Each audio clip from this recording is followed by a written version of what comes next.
That's nasty. Oh, wow. I had to. I had a lot of that Morgan in me. Captain Morgan. You like a little Morgan in you, don't you? Oh. He likes it 100 proof, brah. Keep it at 100 is Rick Lopez. So we need a funny intro. So how's the funny intro? Something about Rick and Captain Morgan? No. But he's probably going to put it in there anyways.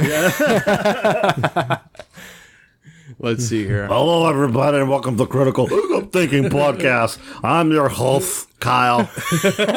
Alongside with me is Morgan. Josias. Earlier, you were talking about my deck. My deck is strong. I'm not liking the innuendos in this room. They told me I was playing with a deck of cards short. I said, no, I'm not. It's pretty long and strong and...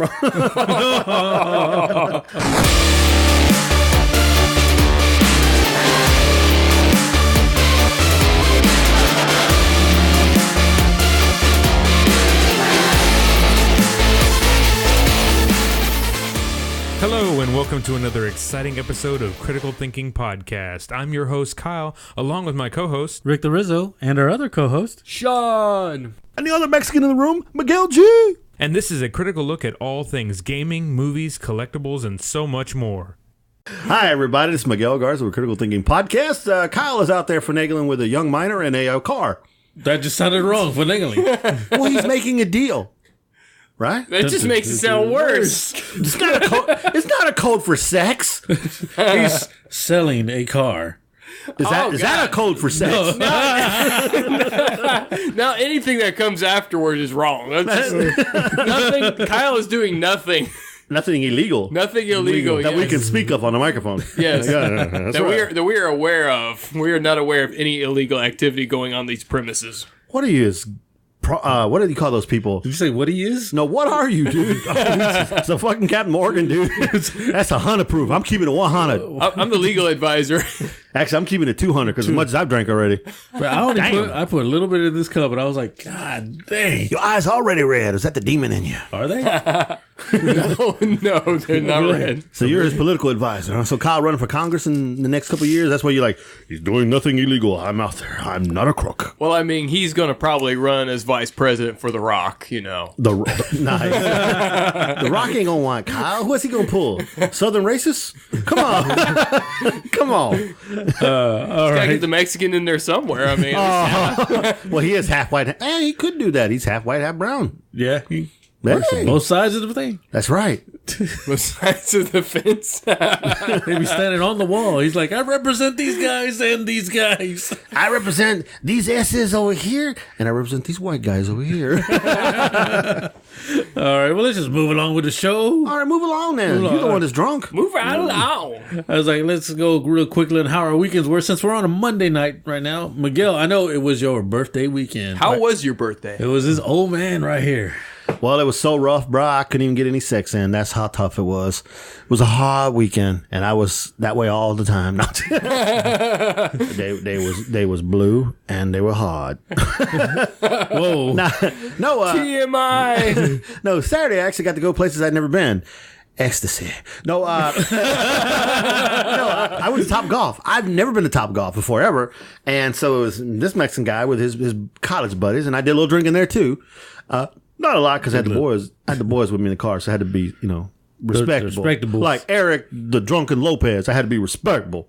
And so, how many B's is in that? Respectable. Anyway, Respectable. so that was fun. But I swear to God, I think I ratcheted my back a little bit because I was trying to drive the ball out the damn park. Oh, Now, shoot. would you recommend Critical Thinking go to Top Golf one night? Yes, I think we should go when we're drunk. And go to the third floor to see which one of us falls off first. We should go when we're drunk. That way we don't have to pay for the drinks there. That's right. But if we're on the third level, one of us will fall off and we can be like, Fatality. no, it's fun as hell. But you want to go at night because it is hot as hell during the day. Because it's open bay. And you have the little fans blowing above you and it's really nice and cool. I mean, the air, when it hits you, is great. But when air don't hit you, you're like, son of a... I could just bring my shirt out and take a bath out there. It was The best time to go is wintertime in Texas. I don't know about all that, bro. In Texas. Oh, yeah. What winter So, time? that's right. It'd be 70. Oh, you talking about late summer? Okay, I got you. Late summer. Let's say it that way. I got you. Okay. Yeah, that's probably a good time to go. But you better bring the off. I mean, mosquitoes, they be active out there at that time. But, yeah, it was so much fun. So that was great. And then the Sunday, I got to go to San Marcos. No, I didn't go to the river. I didn't go to Schlitterbahn. We were actually going to try to make it San Antonio because I wanted to eat the Big Lou pizza, the one you ate. That big pizza you ate by yourself. I wanted to try. I couldn't eat that motherfucker by myself. You're a big man. Got your appetite. You're a large man and in charge. I may be a big man, but you got the big appetite. He's not going for a world record here. I got the big sexual appetite. Let's get that right.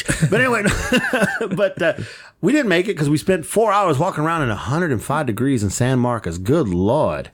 I was working on my brown tan. As you can see, I'm darker. But it was pretty nice out there.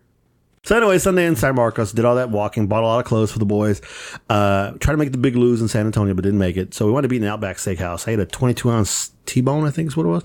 Holy crap. I was in a meat coma going all the way home. But that's enough about my weekend. It was great. It was my birthday weekend. I had a blast. Wanted to do more, didn't get accomplished, but it's okay. It was great. My wife knows how to take care of me and everything else is beautiful. What about you, man? I totally agree with you about the weekend. It was fucking hot. Yes. Saturday, I was like walking outside, and then like 2 seconds, I had my blah blah blah blah blah. He's drunk, ladies and Oh gentlemen. my God, Captain Morgan screwing my voice up here. Drink some more. That makes for great comedy. Was it Saturday? I was there walking around, just walking from my house to my parents' house, and I was engulfed in sweat. I was like, oh my God, I need a haircut because my hair was long, and I didn't get a chance to make it. But I went on Sunday to get a haircut. Get my haircut, come out, and I'm like, it's still fucking hot out here. I don't know if anybody cut boob hair off. Shut the fuck up. And other than that, that was it. I mean, help my parents, take out of a refrigerator and everything, all that mess and shit, but we got it all done. I love it when he's tipsy. He tells me to fuck off a lot more. Hey, it's good, when the captain's in the house, everything's wonderful. Well, Rick did say he liked a little Morgan in him, so we got that. Oh, man. Well, Mike always liked little Jeffrey D. Morgan in him, but What? Oh, man. Oh. Hey, I ain't answering that question. go ahead. How was your weekend, Sean? My weekend was pretty good. Can't remember most of it, but hey. Solid. Now we understand why that much of the Morgan was missing. Now, this new bottle, he opened the seal here. Oh, shit. What was the other one? No, actually. No, but it was pretty good. I got to work out there in pools yesterday. Fortunately, not Saturday, because Saturday was like 105 in like Katy alone. So, and some of the places get even hotter in Houston. It all depends on which area. But yeah, I mean, it was still pretty hot though, being out there handling pools and stuff. So it was, but I made some money, helped the guy out. So that was good. I'm pretty much the only person he relies on. As I found out, he's like, hey, I think he might have been a little tipsy when he called me, but he was like, man, I'm telling you, I trust you explicitly. You're the one person that I know I can count on to do stuff. And I was like, really like, he likes me. But no, That's what all the guys in there say to you. But yeah, it was cool working for him and just getting that, that was the most praise I've ever gotten from any employer. I've gotten some, decent praise because I got a good work ethic. I work hard. I make sure I do everything I can for, whoever. I see it as a chance to really help somebody. And it's not just about I'm making money. It's about who I'm working for. I got to feel good about working for them. So, I always just work for somebody that I can feel good about. But he really said a lot of good things because I came in a last minute, came on a Sunday when he really needed the help, and really, it was great. So that was most of what I did, and the rest of the week has been between trying to mail out a package to our sweepstakes winner to me trying to mail out our giveaways that we get on Periscope. I can't even remember what we called it, which is the virus vodka giveaways that we did. Yeah, so, it's been a lot of different things the week, mostly just chores and boring stuff, but, other than that, hey, it's been a good weekend anyway. I've enjoyed it. You know what? I'm going to give this motherfucker props because we dog millennials for being lazy fucks and everything else and shit like that. He's different millennial. I know, that's what I'm saying. He's old school. I love this shit. He's out there busting his ass. It's like he was raised by one of our pops. You go out there and you bust your ass, you do a good job every single fucking time because you're a reflection of what you do. Appreciate that, man. Much love to you. Way to work. Thank you. I have to admit, the first part of when you were talking about... Why you breathing so hard, nigga? Now we hear the. That's Kyle. He has to turn on his fucking C10 to make sure everybody knows it's on. His Cholomobile. Wait for We're the pop. keeping this in the podcast. Wait for the pop. What is? There it is. What a Mexican. I was gonna say the first part of your speech where you talk about how much your employer was like praise you. I was like, he almost sounded like Brendan Fraser on Bedazzled. You know, gotta be good, gotta be. Go on 10%. Hey, look at that. You got nothing down there. Hi, 666. 444. He could put in the right numbers, dumbass. When you were talking, I was like, I just felt like you're like Brendan Fraser. You gotta be good, gotta play good. He got the right hair color, don't he? Yes, he does. All right, well, let's go ahead and move on. Let's go ahead and get our box office numbers. Brought to you by Uncanny Comics for your comic needs. Kyle's loud truck. That's right. Nice. Yeah, brought to you by that muffler out there.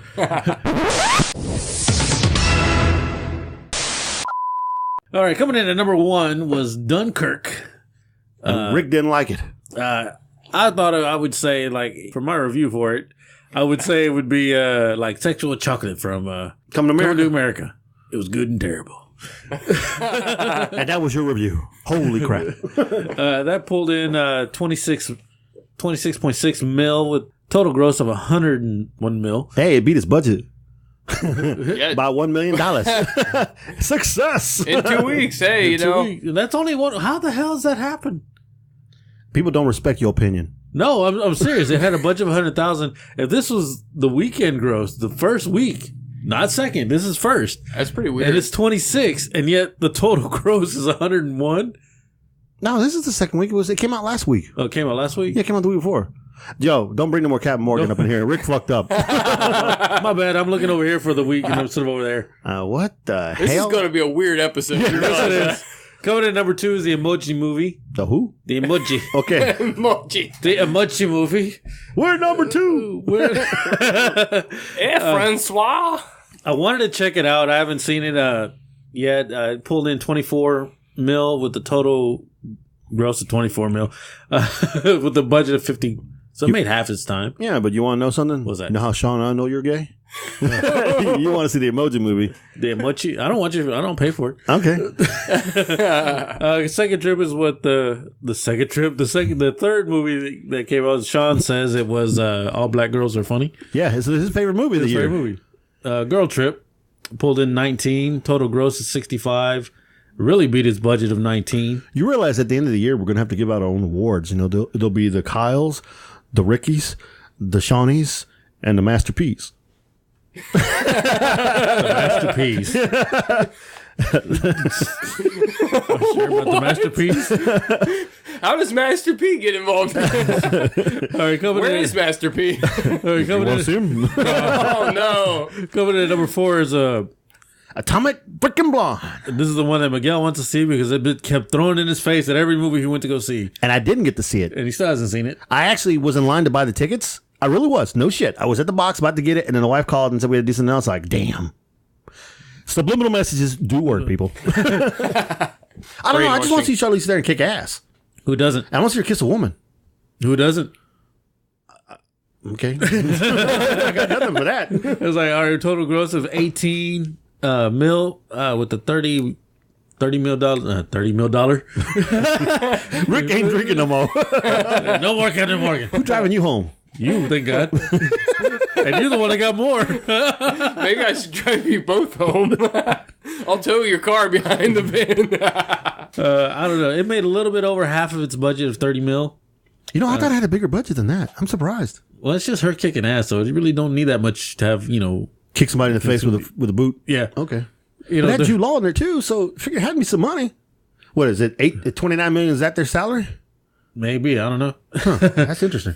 And then coming in at number 5 is Spider-Man Homecoming with 13 mil, this one, and 278 mil total, 175 mil budget. It really made its budget, making more. Yeah, I actually saw that one with my little brother. It was good. You guys are right. It was definitely good. It was different take on some of the characters, obviously, but I mean, it's New York, Queens modern, today. So I think it totally fit for that. Anybody got a honorable mentions? Of course I do. I want to drop the fact that my boys movie War for the Planet of the Apes is still sitting in there at number 6. Made another 10 mils, is now 118 mils, still under its budget of 150, but I think worldwide it might have already crossed that. Yeah. It's just not in the top 10 of 2017, which I find disappointing because it was really, really good. Yeah. I have to admit, he's right. What's his name? Chad Rook. Not Chad Rook, but Woody Harrelson. Well, Woody Harrelson. Was Andy Serkis. Yeah, Caesar. Yeah, Caesar. He acted that. You felt the emotion in that one. Mm-hmm. And there's that crappy movie still sitting there. Which one? You got Valerian. That's the one. That one. That was like what number? It's on its second week. Yeah, it was what started last week. 30 mils. All he's made so far with $177 million budget. Now there was a guy that I see at work, and he watched it. He said he enjoyed the movie. But I said, it was an older guy. But I'm like, that movie looked like it was all over the place. Yeah, too over the place, too much crap. We talked about that. Now, y'all guys want to hear the numbers worldwide now, the top 10? Go for it. All right. The David Letterman top... Wait a minute, can't say that. the Daniel Caruso. Oh, that's David Caruso. Miyagi. At number 10, King Kong Skull Island. Raked up $566 million bananas. Transformer The Last Night, $568 million. So King Kong catching up to the Transformers. I don't think he's catching up. I think he's falling. Logan sitting at 8 with $616 million. Spider-Man Homecoming, number 7, $633 million. It's still going to go up. Yeah. Pirates of the Caribbean, $775 million at number 6. That's where it was last week, too, wasn't it? Wonder Freaking Woman, $788 million. And as you can see, Wonder Woman's still there in the top 10. Oh, yeah, she's number 10. Mm-hmm. Number 4, Despicable Me 3, $822 million, and Despicable Me 3 is number 7. That's crazy, right? Number 3, it's going to catch Guardians of the Galaxy, dude. I got a feeling it is. Guardians of the Galaxy, number 3, $860 million. That's coming out of Blu-ray pretty soon. Yeah, so Despicable Me is not too far behind it. And of course, holding number 2, still Fast and Furious at $1.238 billion, and Beauty and the Beast number 1 at $1.262 billion. Damn, I don't know if anybody's going to beat Beauty and the Beast this year. Oh, that's easy. That's already known. You know what movie's going to beat all of them in probably week 1.5. Star Wars? Yeah, Star Wars is going to go from like nothing to like 5 in week 1 or 2. Star Wars is going to probably be the one that does it. Yeah, you're probably right. If not Star Wars, then what's that Britney Spears movie coming out? I'm just joking. no, Star Wars definitely going to do it, man. I was like, Britney Spears, like, whoa. Like, okay. Whoops, she did it again. With a Captain Morgan bottle. All right, now we're going to move into trailer talk.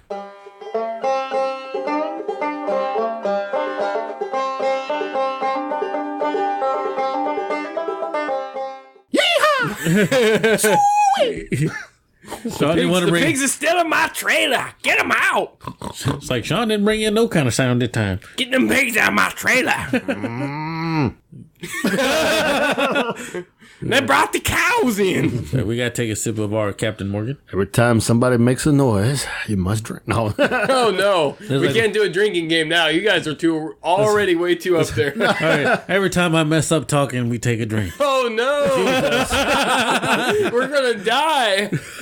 And this is Kyle coming in to finish the podcast because all my members are dead on the floor. Alcohol poisoning. Kyle drags our bodies out to the living room. Dude, none of us want to pass out with Kyle out there. You know why?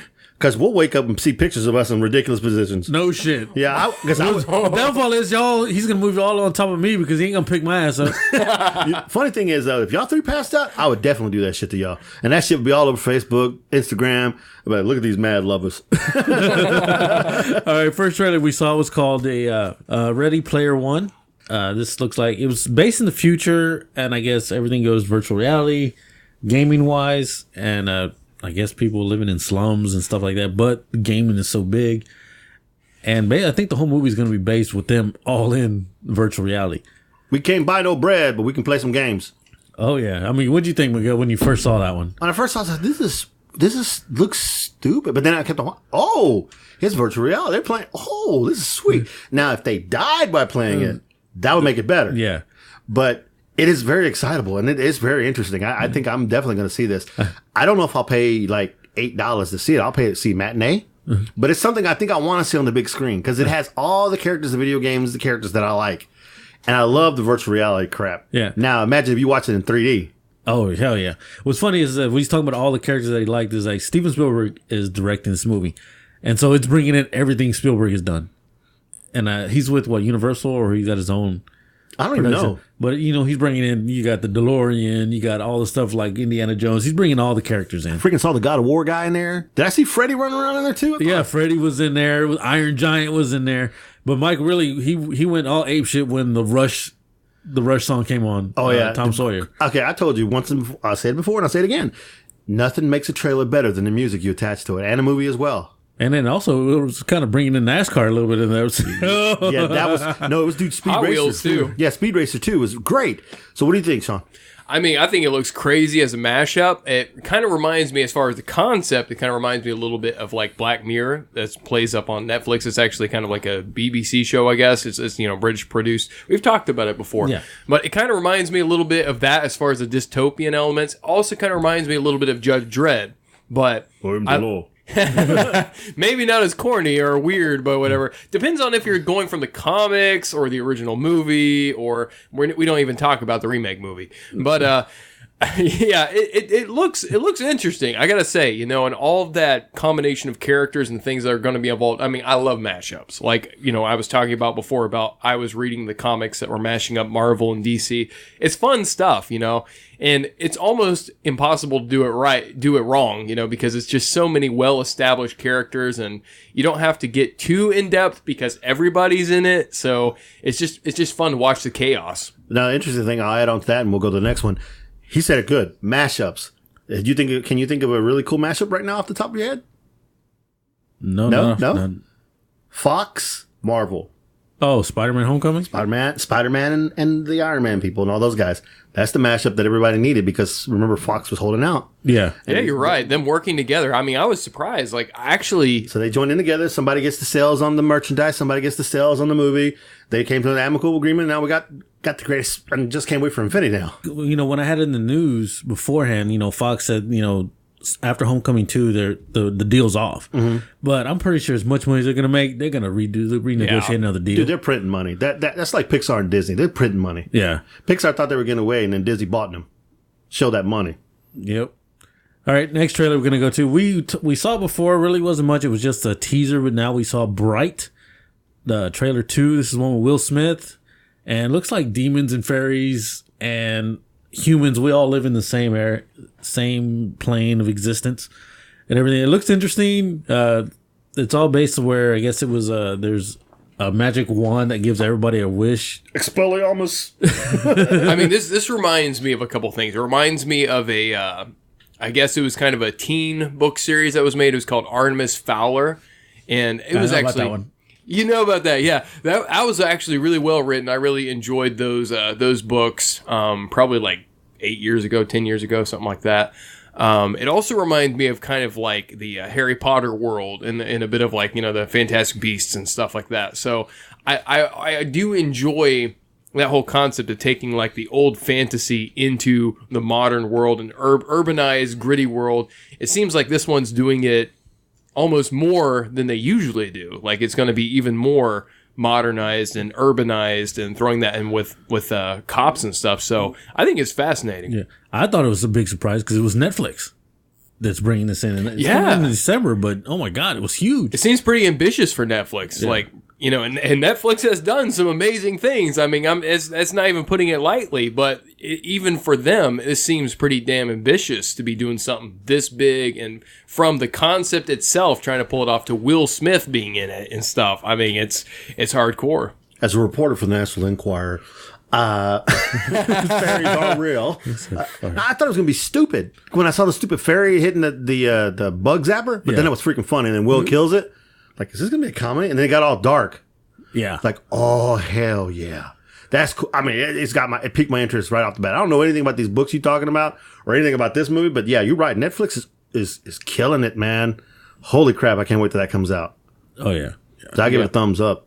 Definitely. All of us say when it comes out, we recommend everybody watch this movie. Mm-hmm. Oh yeah, for sure. Freaking Will Smith. Yeah, and they're Netflix pulling some money, pulling some big actors. I mean, heck, if you don't have Netflix, get a 1 month free trial of Netflix. Cancel it later if you want to, but get it just so you can watch this. I mean, it looks crazy. Hey, man, you got to know somebody got Netflix. Just find your password. That's all you got to do. All right, Miguel. All right, next one we saw was called Triple Threat. This is the one with Tony Jaa and a lot of other Asian actors. Racist. Excuse me. Captain Morgan speaking. That's right. Michael Jai was in that movie. Yeah, Michael Jai White. Yeah. There's a lot of actors in this movie, actually. A lot of fighters. That's what I'm saying. Everybody in that movie can do some type of kung fu, which is amazing. Because I don't need to see somebody out there trying to do a crane kick / whatever, flip over and then bust ass, and they can't do it, and then they got CGI. No. These people here, they look like they kick your ass if they want to, and that makes it cool. And like Sean said earlier, everybody doing different styles. I love kung fu movies. I've loved kung fu movies since Jackie Chan and Bruce Lee were doing this shit. So this is my kind of movie now. And it looks like they're punching close enough to where it looks like it's really hitting each other. Yeah, I don't give a damn for the crouching tiger, let me run on water shit. No. That was funny. It's okay. But they're trying to bring kung fu back and make it like legitimate. We're going to punch and we're not going to jump off the wall. We're not going to climb and scale the wall and fight you from the top of the, like the old school Shaw Brothers type, which I love. But they're making it like, we're going to make it stand. Yeah. And I think that's pretty good. And I don't know half these Asian guys, but I tell you what, that Jai guy, he looks pretty badass. Tony Jaa? Yeah, he's pretty cool. I'm becoming a big fan of his. I've seen him in something else, too. You've seen him in Umbach, if you saw that one. Yeah, I saw some parts of that. And I'm becoming a big fan of his. So all I hear is bones breaking when I watch that movie. That's all you got to do. Steven Seagal, Chinese version. But he kicks, too. But what you got to say, Sean? I mean, I definitely have to say that, just the trailer sells it. Like, it really does. It sells it really well. I hope that it is just like the trailer is presenting it, because it is so action-packed, and you're seeing, like, so many different parts of the martial arts world, from actual, like, kind of Navy SEAL combative, no fucking around, this McMac program kind of shit, to like highly, trained and specialized kung fu masters, to like guys that are duking it out in the streets and, got their cred, got their ability by actually taking it out in the streets. You're seeing all of these different things like cross-section together in one movie. I have no idea what the concept is behind the movie. I have no idea what the story is, and I don't give a fuck. Exactly. I mean, usually I do. Like, I want to know what the story is. In this case, I don't even care. I want to see these guys. He pissed on your shoe. Kick him. Fight. It's like, this one is just straight guy movie. Finish him. Yes. It totally is. It's like Miguel said earlier. This is like Mortal Kombat done better. Done, like, perfectly. Like, it's better than Mortal Kombat. So, yeah, I mean, we're obviously all totally behind this one. Yep. Yeah. All right, the next trailer we saw, which I thought was a big thing that the CBS is bringing out, is called Star Trek Discovery. It was the second trailer that came out because I actually showed the official trailer of it. And this is actually happening, and I think it's like 5 or 10 years before the original Star Treks.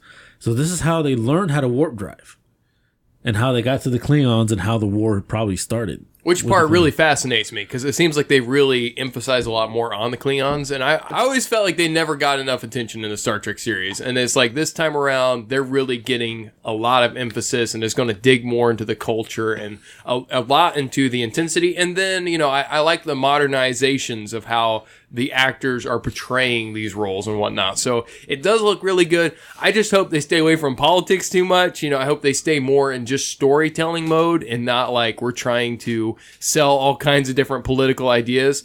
As long as they do that, I mean, it looks freaking amazing. I hope it turns out the way it looks. Well, you're talking to a Star Trek nerd here, man. I've watched almost every freaking episode from back in the day till now. What was your favorite?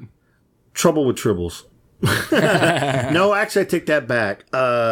When they first met Khan. Okay, there you go. On that planet, and he was still like, it was Ricardo Montalban, but it was before he got jacked like he did in Wrath of Khan.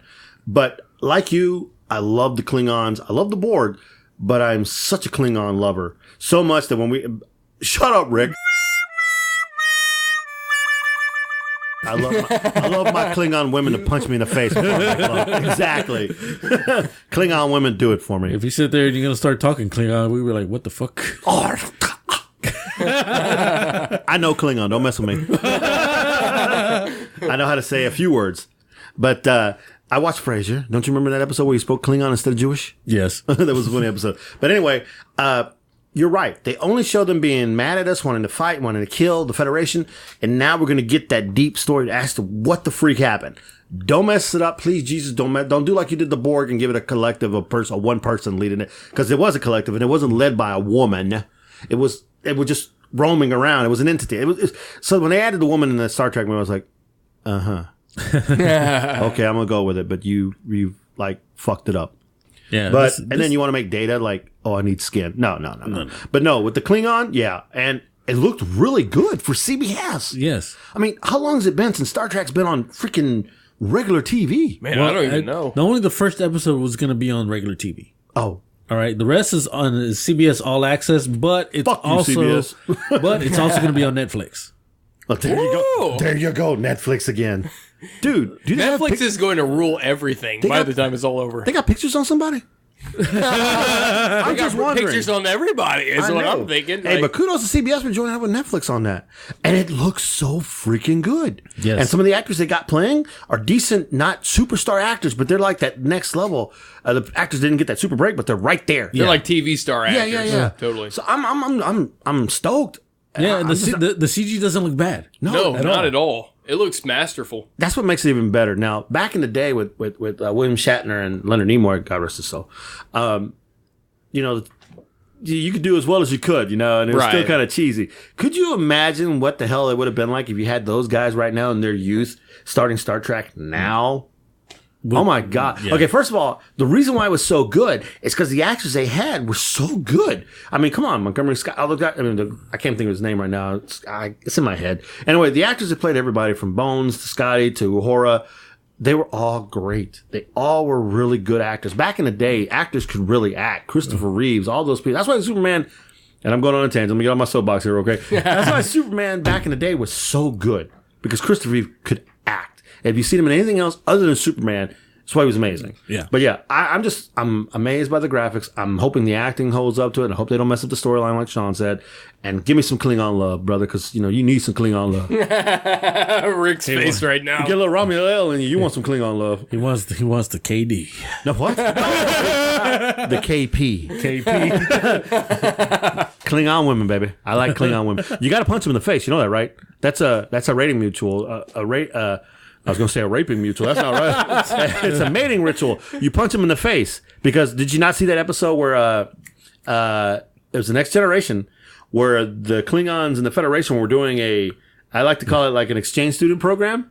So Riker went over, number 2, went over to them, and they brought a Klingon onto their ship, and he was trying to take over the command, and the only way to take over the command of the ship is you had to be the baddest. So he just punched somebody in the face, and he's like, she goes, I hope you're starting, that's a mating ritual. I hope you're starting to mate. It is one of the greatest episodes. Trust me, because he becomes like a Klingon himself. It is freaking awesome. He's like, he buys into it. When he gets back to the ship, he's like, yeah, Captain, don't ever do that to me again. He goes whole hog. It was great. It was a great episode. There were some classics out there, man. There really were. Yeah. All right, the next trailer we saw was called Proud Mary. It's a cheese off a movie off of Jackie Brown. That's how I feel. You think so? I think so. I think that's what they're trying to go for, but without the great actors. Now, I'm not going to shit on that lady. That lady's a decent actor. I've seen her in other things. I think she was in The Help. I'm not too sure. I don't know if she was in The Help. She looks very vaguely familiar to me. I've seen her in the movies. I just can't think of her name right now. But I think it's a cheese off of Jackie Brown without the cussing. Yeah, but I don't think Jackie Brown was a hitman, was she? I don't remember. I don't know much about Jackie Brown. I mean, it just made me feel like Jackie Brown when I was watching, because Jackie Brown said in that time, right? I have mixed feelings about it. Like, I feel like, for one thing, it is maybe kind of playing off of that whole, it's about time that we have a female protagonist leading everything Wonder Woman kind of thing. Yeah, I mean, yeah, and then, I've seen memes that are going around there saying, well, yeah, but what about Ripley? What about so-and-so? What about so-and-so? And, Hey, don't you talk shit about Ripley. I love Ripley, honestly. And you heard it here. He loves Sigourney Weaver. I mean, young Sigourney Weaver. There are some young, Ghostbusters. There you go. You got to say young for sure, because I'm way past her on the age range.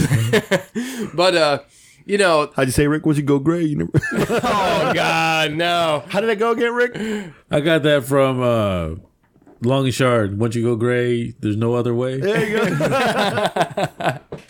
But I feel like I mean, it's not that I have anything against female protagonists. I mean, because like I said, I love Sigourney Weaver. I love some of these others, and I feel like when it's done right, when it's just really good actresses allowed to lead, it's amazing. Like, why do we need to push an agenda one way or the other? Just let really great actors and actresses do their thing. And, you know, maybe there is a bit of a agenda to, you know, have always a male protagonist or whatever, you know, whatever the fuck that is, but just go and direct movies like Wonder Woman. Go and direct movies and like the director said of Wonder Woman, she wasn't even trying to make a feminist movie. And yet it was just a very empowering and very cool movie about Wonder Woman, about a female protagonist. And you know what? I have nothing to say against it, even though I hate politics and I hate this agenda pandering in any direction.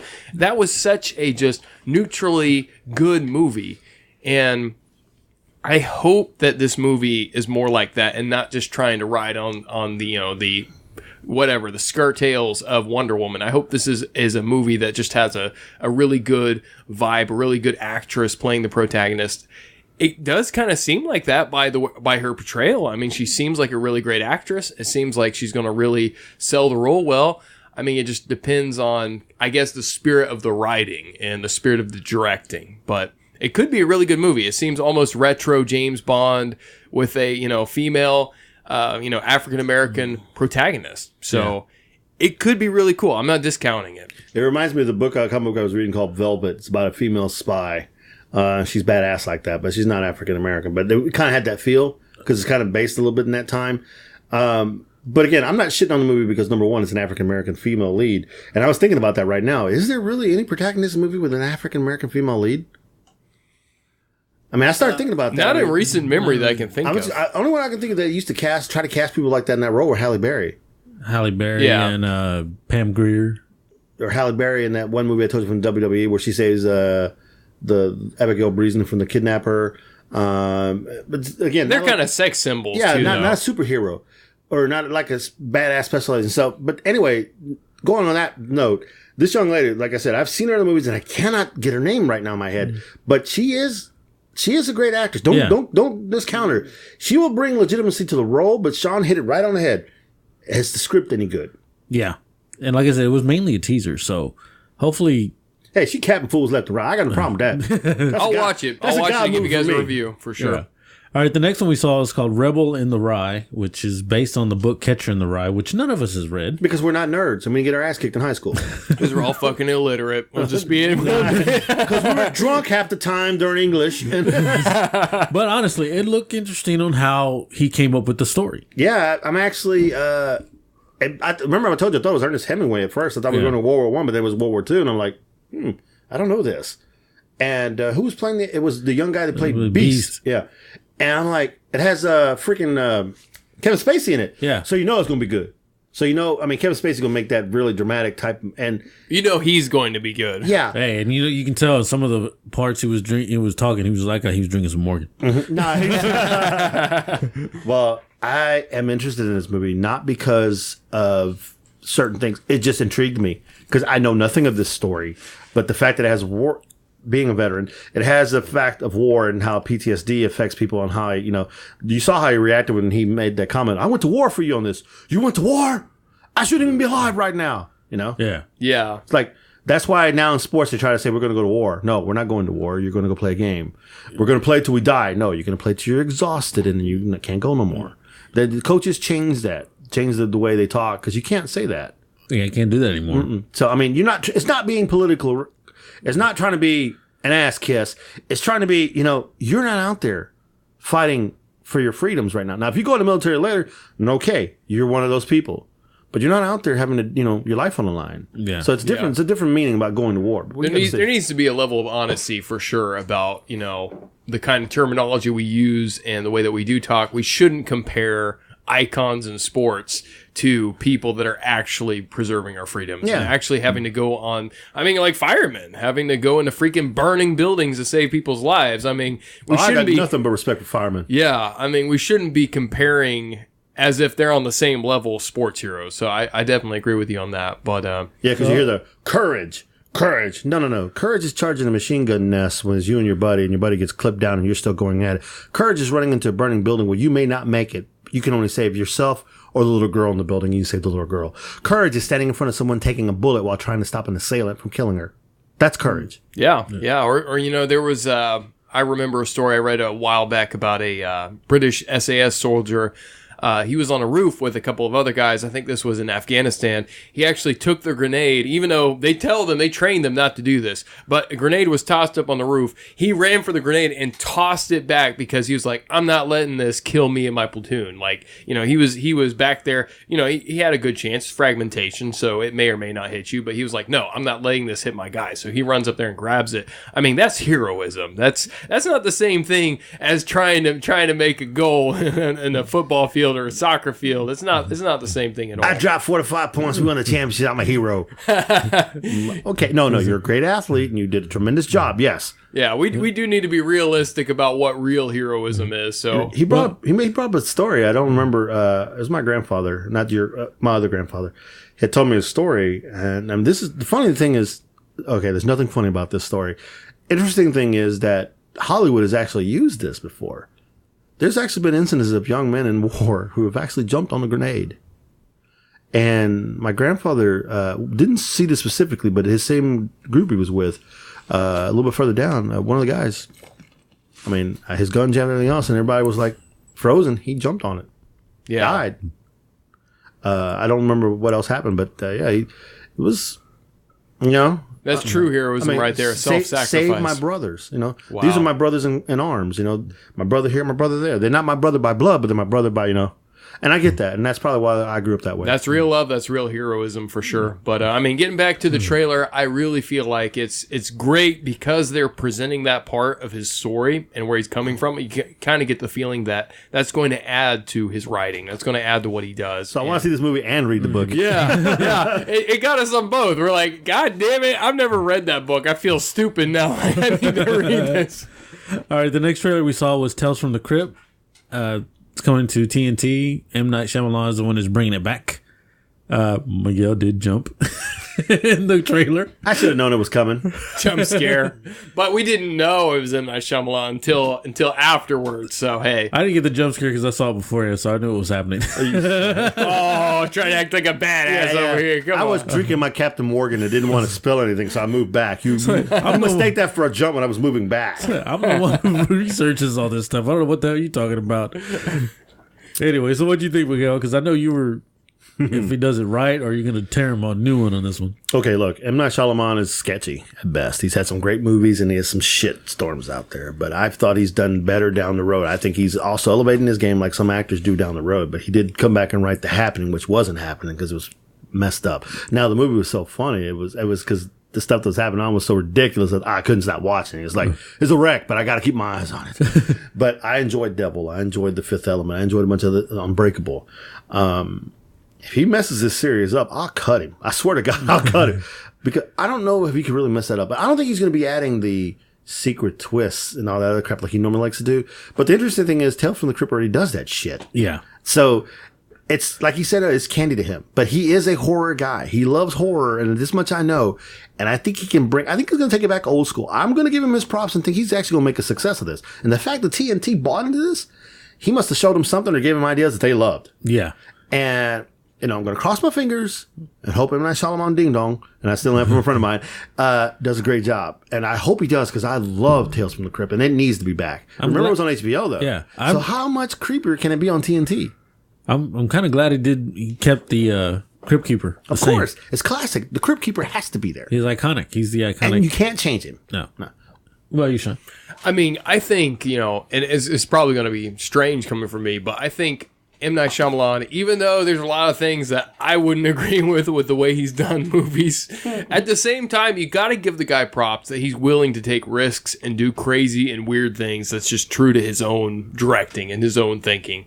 And in a world where everybody just kind of goes off of logarithms and like, hey, this is what sells, so let's go do this instead of coming up with anything new, he does do things his own way. So you got to give him that much props. And I feel like from the trailer, at least, I really got the vibe that he's bringing back kind of that 80s, 70s slasher film horror kind of thing. And together with that, and if he really goes through, and if it turns out like the trailer, it'll be amazing. It'll be really cool. What is it like? Retro is now. It's back.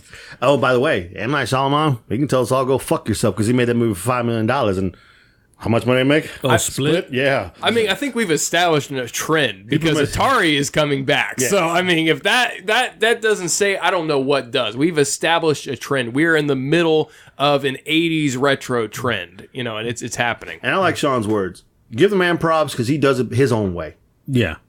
All right, the next trailer we saw was with James Franco called The Vault, which it starts off as a bank robber, and he says there's a vault downstairs that has the real money, and it's fucked up inside that vault. There's other people in there. There's something going on we don't know. But crime, they said, was a crime doesn't really pay in this one.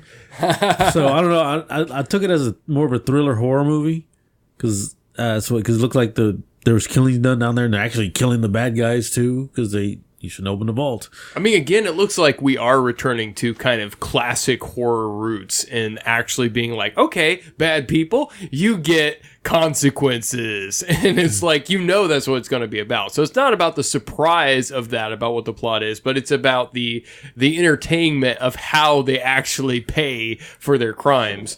And, I don't know how well they're going to do it. I love the concept. I love the idea because I don't have a problem necessarily with some of the, criminal good guys kind of thing, the anti-hero culture, that kind of stuff. I don't really have a problem with that. I just think that there's been too much attention on that side. So there needs to be a swing around back to you do bad stuff, then bad stuff happens to you in return, a karma sort of thing. Yeah. And that's what this seems like it's going to be. It's going to be a karma horror. So if they do it right, I mean, it could be very entertaining depending on how they portray the characters freaking out and getting killed, and honestly how Franco's role comes out. That's going to make a big difference.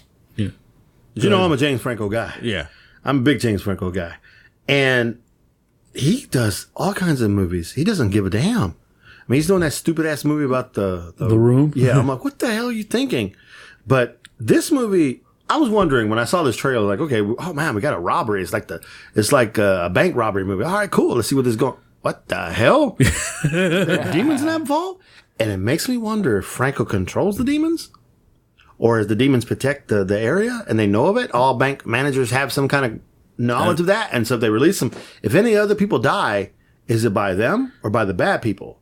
In other words, I'm wondering if the demons protect the employees that work there and just go out, or whatever the hell are, just go after the bad people. But you saw a thing like the receptionist, or he's getting into some supernatural theory stuff here. I'm trying to figure that out, and I think I saw the receptionist lady being scared. So I guess that theory may be out the window. It might just be some immortal evil that James Franco. Watch James Franco be immortal. She might not know about it. James Franco be immortal. Watch James Franco be immortal. Be one of them, or he has control of them. Be onto it. That'll be cool. I'd like to see James Franco go all demon on somebody. That'd be great. My question is, where are Sam and Dean? Still looking for Cass. Yeah, you're right. Oh no, Cass is dead. No, I mean, he got stabbed. Yeah, but I bet that's not really the end of him. Yeah, probably not. Can't be. All right, the next one gonna bring him back. Probably. Sorry, supernatural talk. All right, the next trailer we saw, Miguel was like, "Oh my god," because who they're talking about in this one's called My Friend Dahmer. Yeah, it just made me hungry. Wow. Okay. It looks like it's a movie about how Jeffrey Dahmer grew up and how Captain Morgan and some human flesh. Ain't nothing wrong with that. Soylent his people. Soylent his people. Sean didn't know who actually Jeffrey Dahmer was. No, I mean, it's apparently, I guess it was back in the 70s? No, actually it was, what? 80s? 80s and 90s? Somewhere in there. I don't know. I gotta look him up. I guess I missed it. How do you miss that? He's a white guy. But this trailer kind of shows how he was in school, how his parents were to him, how he looks like how he went crazy on it and everything. So I was all like, whoa, I thought it was kind of interesting. So I don't know how true to it it's going to be, but I think this is going to be an interesting movie. It's played by the guy who played Quicksilver in the X-Men movies. So what do you think, Miguel? Okay, I'll answer your question. This actually started in 1978 and ran all the way through 1991. See, I wasn't even born yet. He was responsible for a span of killings. He was considered a serial killer / sex offender. Oh, wow. Who committed rape, murder, and dismemberment of 17 men and boys between 1978 and 1991. Many of his latent murders involved necrophilia, cannibalism, and permanent preservation of body parts. Typically, all parts of the skeletal structures. You heard him in the trailer saying, I like bones. Yeah. This is an interesting take. I hope they're just not trying to say he turned out this way because his mom and daddy beat him, or mom and daddy were fighting in the streets and we didn't love our son very much. He could look strange already. Yeah, see what he was wearing back in the 70s. He looked like a nerd and he needed to get his ass whooped. And well, then that turned him on to violence, and the violence turned him into love, and love turned him into eating people. And no, it's weird. It's really weird. I don't know a lot of history. I know who he is. I know some stuff and what's going on with the serial killings, but I don't know much of his past. Now, everybody plays the, oh, my daddy beat me, my mama diddled me, and whatever. I understand that everybody's had sob story. Everybody got the wrong things happen to them. Hell, shit's happened to me. Happened, a lot of people I know. You got to rise over that, my brothers, my sisters. You got to. It's hard as hell. I understand that, but seek some therapy and get over it. You can be stronger than that. You're not defined by what happens to you. You're defined by who you make yourself up after that. Your choices are yours, not anybody else's. So Dahmer had choices, but I'm very curious to see what they're going to do with this and how. Like we talked about Charles Manson, and you made a comment about it being taboo, and I wonder how they're going to get with this if it's still not too taboo to talk about this fool. I mean, it's 2017, but still. Yeah, it's been a long time since he died in prison. Yeah. America's still a little funny about certain things. So I wonder how this is going to come out. What do you think there, Sean? I mean, I'm kind of ambivalent about it. I don't really know.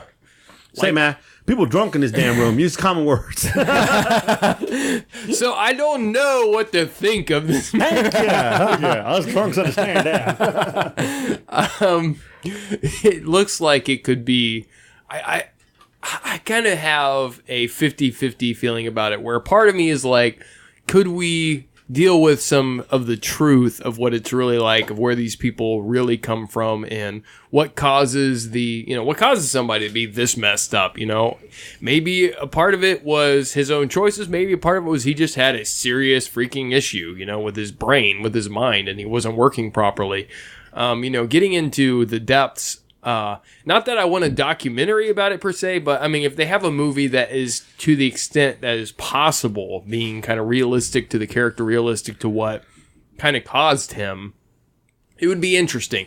But as if it's just like hey, let's write off this horrible guy that existed and make a shock movie off of it, I mean, that's kind of fucked up. I don't like the profit mongering off of crises. I kind of share that in common with Kyle. That's not something I'm into. I think it's kind of fucked up to just make money off of other people being really screwed up or off of bad things happening.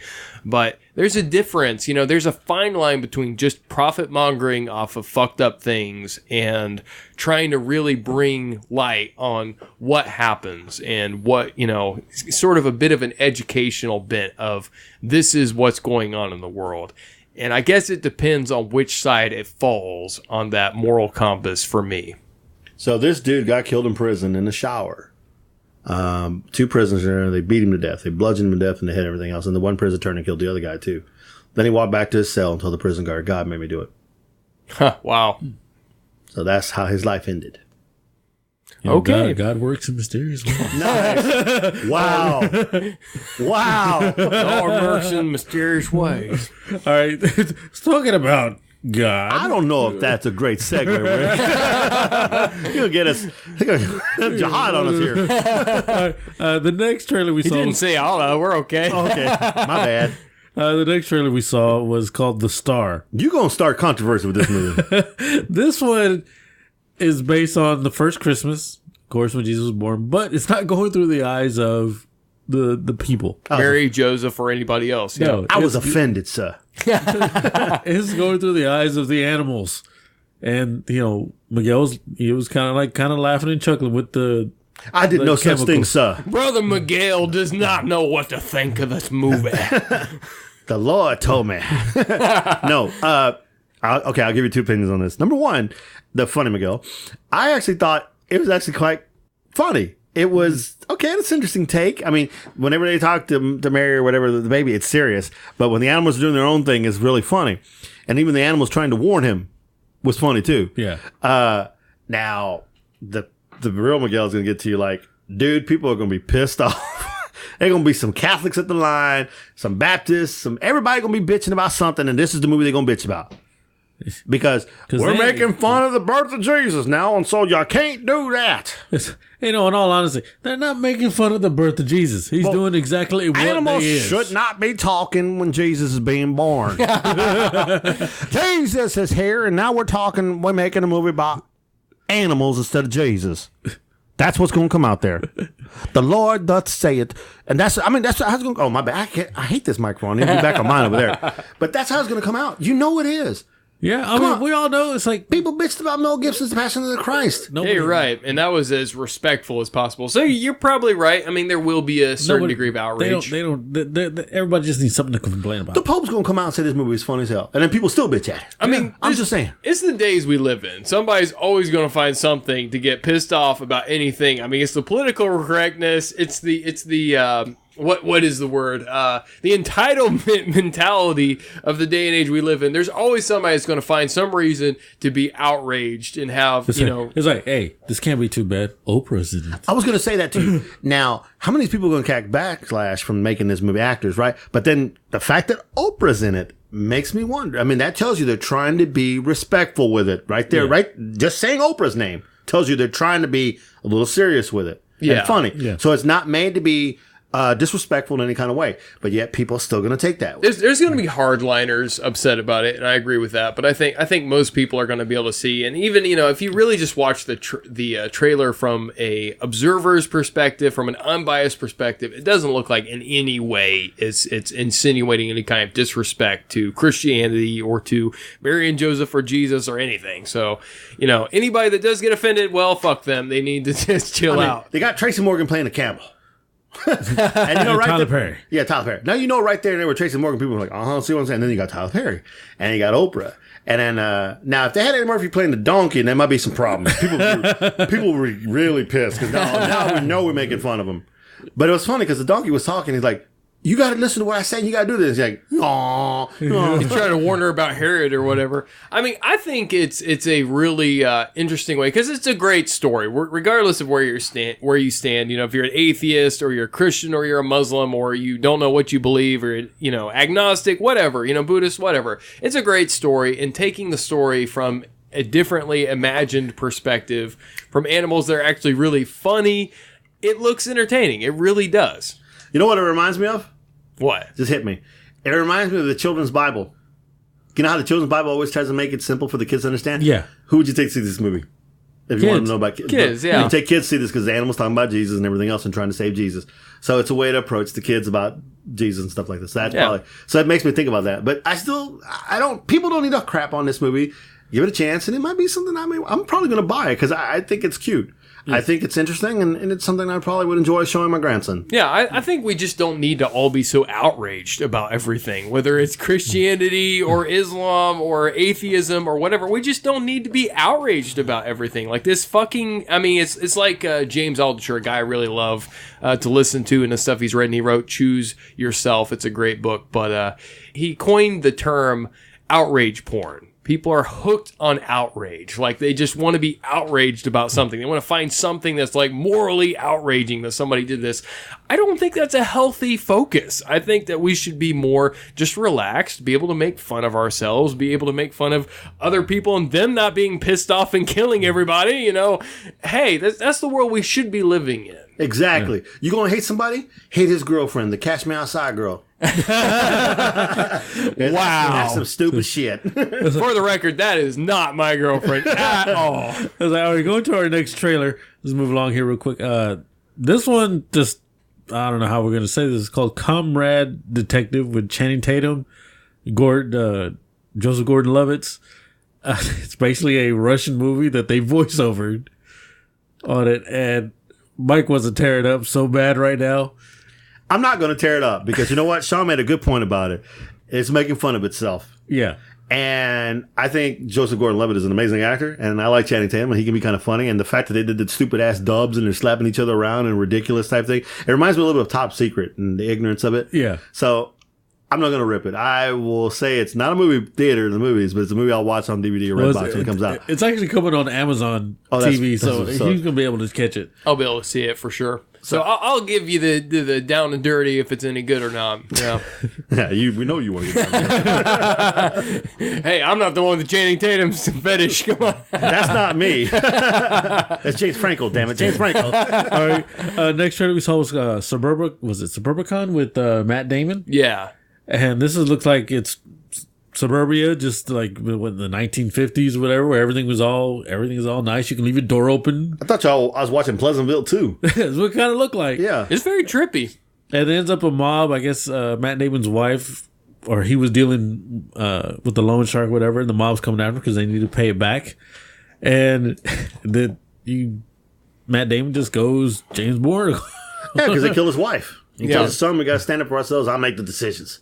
He starts fighting back against the mob, which he really shouldn't have lasted that long considering what kind of person he was. I think he was from the mob. I mean, that's like, there's insinuations in it that he's not just a typical stiff. So you think that him dressed up as a nerd wearing the shoes and the pants the way it is just the front? I think makes a lot of sense. I think he tried to reinvent himself. I think he decided he wanted to go straight, but he owed them money and, he like owed them service and whatnot. Because like when you're a wise guy, you owe the mafia. Like, yeah, they have to all protect you, and yeah, there's rules about where you have to be protected, but you owe them too. Hey, so forget about it. I also think they took a comedic role out of this thing too. Yeah. The guy walks in and punches him in the face. Punch him in the face, or he said after he beats up the guy who's sitting there with the son eating a peanut butter and jelly sandwich.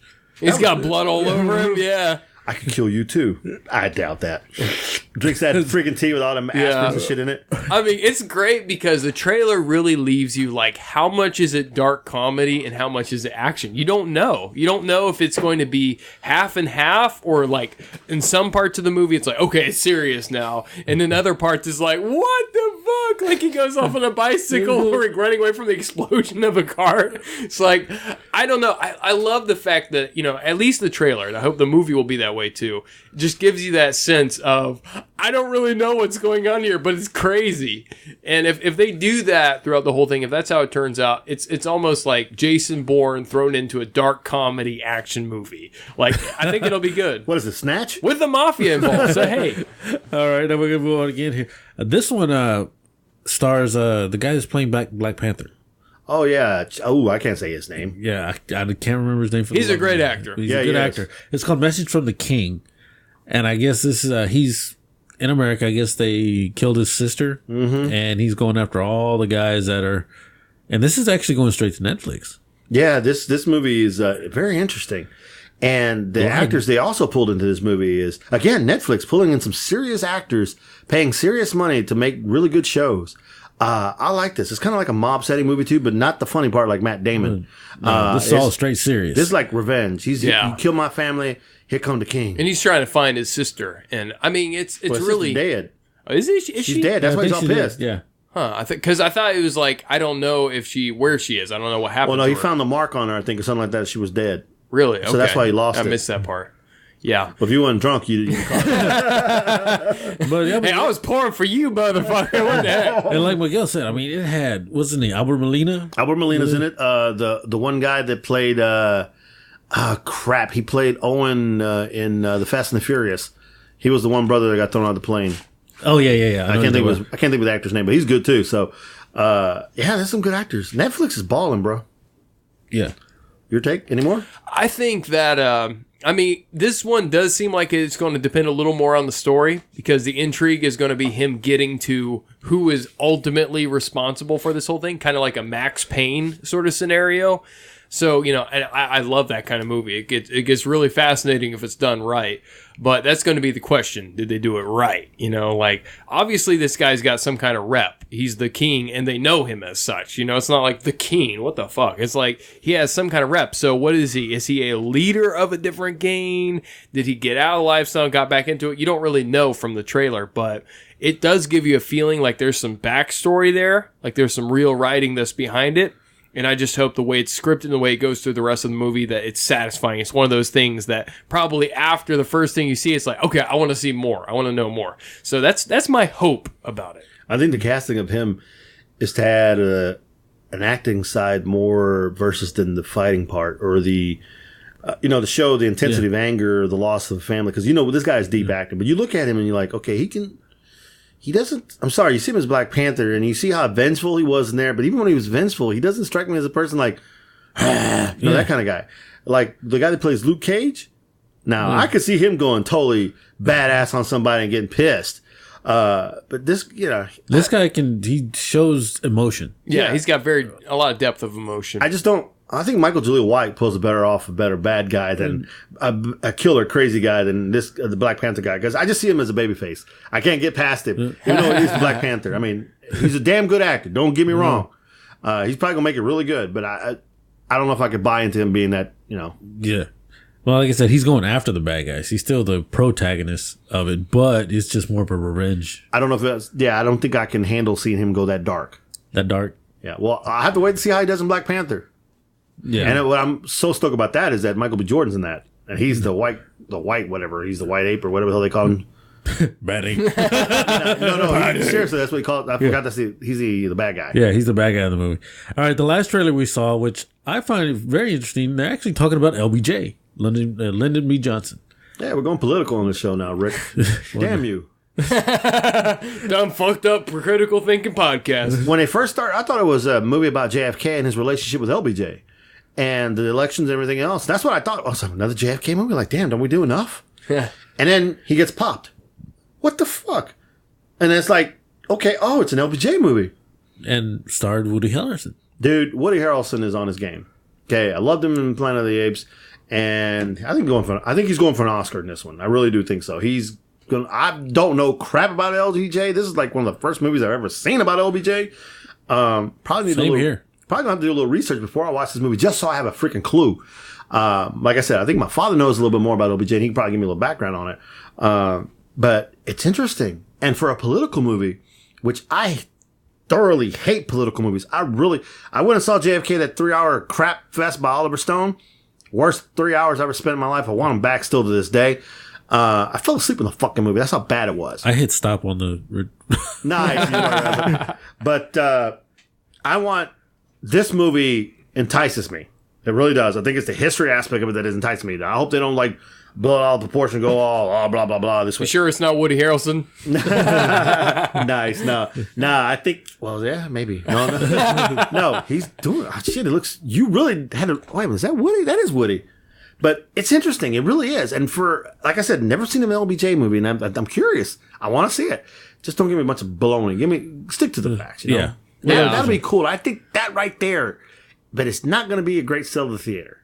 Yeah. It's not going to be a good sale. I mean, as far as like profitability speaking, I guess it depends on how much they spend on the budget. But it could be really great as far as the dramatic range that it's going to really take Woody Harrelson up to the level of like, hey, this is what he can do. Like, hey, this guy's crazy good. So maybe in the industry, it's actually going to be more of a promotion for him. But it's like the politics of the situations, it's still a little too recent history, you know? There's still too many feelings about things. There's still too many hippies still alive. So recent history, I was like, man, this is before I was born. Shit. Back in the these are the guys that run the country right now, is the people from that age. So, you know, those are the people in Congress is the fucking hippies. So, you know, there's still some feelings about stuff. Who the hell put him in the office? They got themselves there. I mean, hey, we're not going to talk politics here, but who voted? You click on X for hippie. Y for... But you know, the thing is, if they really got into the story of just him as a person and a little more of what he was trying to do, if he really was trying to follow up the legacy of Kennedy, it could be great. And him portraying the role of Lyndon B. Johnson, I think, is a great choice. I don't think they could possibly pick anybody better than that. I just hope that they veer away from there being too much politics, you know, left or right. We can just stay away from that. Yeah. Hey, man, the whole toilet scene. Classic. That was funny. I mean, that was perfect. You're defining the man that he didn't give a shit, but he was giving a shit at the time, which is cool. I was like, okay, good. Humanize him, bring him down to our level where we can, like, you know, I can't think of what, you know, what's the word I'm looking for, Sean? You know, you kind of like... said it. You said humanize. Yeah, well, it was perfect. That's what sucked me in even more. Okay, Yeah. I'm down. Yeah. I'll catch it on the rebound. He was real. Yeah. Yeah, well, that's all our trailers, gentlemen. Woohoo! Yeah. Ding. What? I'm trying to do the spit. Oh, well, you spit in my rum. You're supposed to... It's like this. All right, we're gonna go to some movie news here.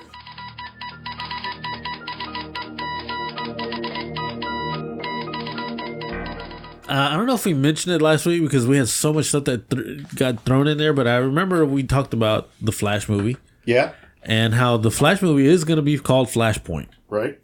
And Jeffrey D. Morgan he's willing to put on the cape and cowl to play Batman if Bruce Willis dies during Flashpoint. So I think everybody's here happy to see Jeffrey D. Morgan put on the cowl. Apparently I am too, since I want a little Jeffrey D. Morgan in me, as you said earlier.